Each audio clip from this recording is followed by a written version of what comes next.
It's like, it's not only that they have personal pressure on them, like society is constructed in a way to make these people constantly feel like failures. I mean, even just going to a regular classroom, by default, will make a hyperactive kid feel like a failure. By having English only in science, by default, will make somebody who doesn't know the language feel like a failure. It's all contextual based on whose standards you're living up to, and what does that mean, and like if the standards are even worth living up to, you know? I didn't agree with the culture in the first place, you know, the culture of achieving. I wanted to pursue my interests.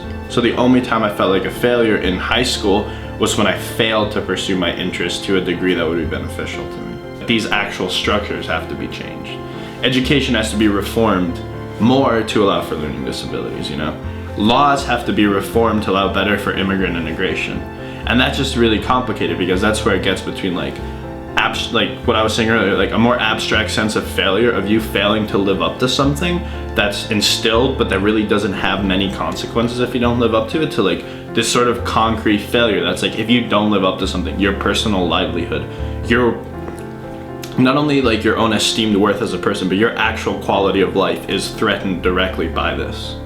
I think that definitely in like a post-industrial society or like a capitalist society, failure is not being able to make it because, make it in the sense, like, you know, it's the idea of, when you see people who buy into capitalism, they see homeless people, it's like, it's their fault.